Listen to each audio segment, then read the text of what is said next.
Friends, এই মমতা ব্যানার্জি ভয় পেয়ে গেছে এই নবান্ন অভিযানের জন্য। দেখছিলাম অনেক পুলিশ পুলিশ জোগাড় করেছে, বিভিন্ন জায়গা থেকে পুলিশ পুলিশ আনছে মমতা ব্যানার্জি। তো এইসব পুলিশ পুলিশ এনে হুম, কোনো লাভ হবে না। মমতা ব্যানার্জি পুলিশ আনছে আমাদের মিছিলকে আটকাবে, কিন্তু কোনো লাভ হবে না।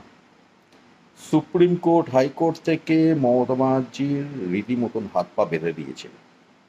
ঠিক আছে, মানে মমতা ব্যানার্জি মিছিল দেখতে পারবে, কিন্তু মিছিলের ওপর কোনো আক্রমণ করতে পারবে না, মিছিলকে কোনো বাধা দিতে পারবে না, শুধু দেখতে পারবে।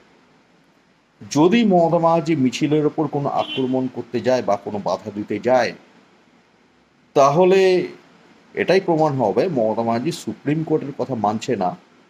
ফলে এই পশ্চিমবঙ্গের রাষ্ট্রপতি শাসন লাগু করে মমতার ক্ষমতা ছিনিয়ে নেওয়া হবে। এটা হচ্ছে বিষয়।